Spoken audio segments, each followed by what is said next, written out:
بسم اللہ الرحمن الرحیم۔ السلام علیکم ناظرین قبر کی پہلی رات کیسی ہوگی؟ حضرت علی رضی اللہ تعالیٰ عنہ کی خدمت میں ایک شخص حاضر ہوا اور پوچھنے لگا کہ اے امام علی، قبر میں انسان کی پہلی رات کیسے گزرتی ہے؟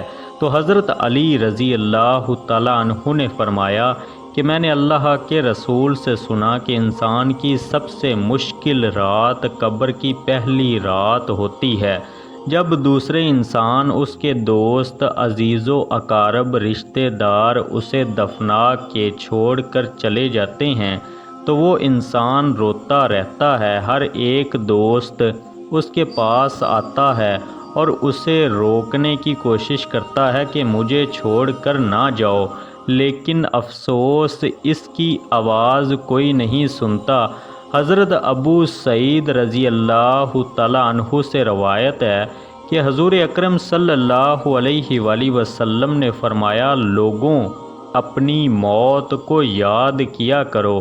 قبر ہر دن اپنے مردوں سے اعلان کرتی ہے کہ میں غربت اور تنہائی کا گھر ہوں، کیڑے مکوڑوں کا گھر ہوں، مٹی کا ڈھیر ہوں۔ جب مومن کو دفن کیا جاتا ہے تو قبر اسے مرحبا کہہ کر خوشخبری دیتی ہے کہ میری پشت پر چلنے والوں میں سے تو بڑا محبوب تھا، آج میں تیری ہو گئی اور تو میرے پاس آ گیا، آج میرا احسان دیکھ۔ یہ کہہ کر قبر کشیدہ ہو جاتی ہے اور جنت کا دروازہ کھول دیا جاتا ہے، جہاں سے اس کو تازہ ہوا آتی ہے۔ حضرت ابو ہریرہ رضی اللہ تعالی عنہ کا بیان ہے کہ حضور اکرم صلی اللہ علیہ وآلہ وسلم ایک جنازے میں شریک تھے اور میں بھی آپ کے ہمراہ تھا۔ آپ ایک قبر پر بیٹھ گئے اور فرمایا کہ یہ قبر ہر روز بآواز بلند کہتی ہے کہ اے آدم کی اولاد، تو مجھے بھول گیا۔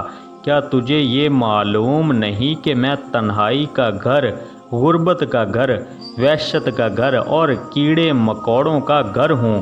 مگر اللہ جس کے لیے کشیدگی کا حکم فرمائے گا اس کے لیے کشیدہ ہو جائے گی۔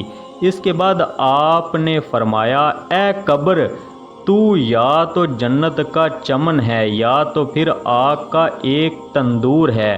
حضور نے فرمایا کہ مردہ جب قبر میں رکھا جاتا ہے تو قبر اسے کہتی ہے، اے ابن آدم، تو ہلاک ہو، تجھے کس چیز نے مجھ سے دور رکھا؟ کیا تجھے معلوم نہ تھا کہ میں کیڑوں مکوڑوں کا گھر ہوں؟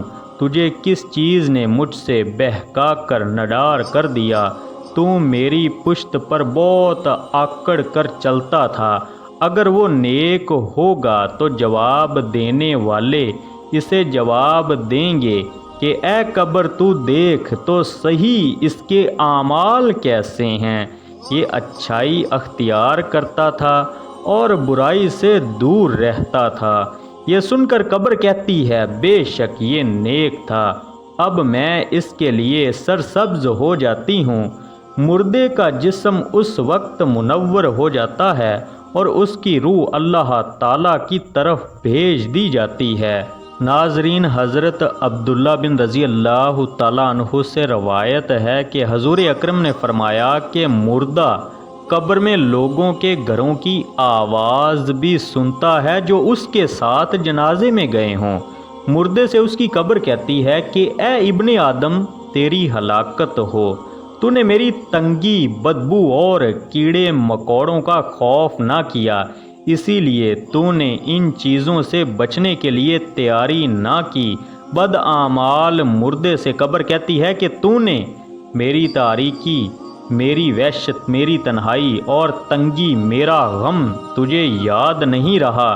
اس کے بعد قبر اس کو جکڑ لیتی ہے اور فرشتے اس کو ہتھوڑوں سے ایسے مارتے ہیں کہ اس کی پسلیاں ادھر کی ادھر ہو جاتی ہیں۔ پھر دوزخ کی کھڑکی اس پر کھول دی جاتی ہے اور وہ مردہ حشر تک اس عذاب میں مبتلا رہتا ہے۔ مرنے کے بعد ہر مردے کو صبح اور شام کو اس کا ٹھکانہ دکھایا جاتا ہے۔ فرشتے جنتی کو جنت دکھا کر خوشخبری دیتے ہیں اور دوزخی کو دوزخ دکھا کر اس کی حسرت اڑاتے ہیں۔ اللہ تعالیٰ سے دعا ہے پیارے دوستوں کہ ہم سب کو مرنے سے پہلے مرنے کی تیاری کرنے کی توفیق عطا فرمائے۔ آمین ثم آمین۔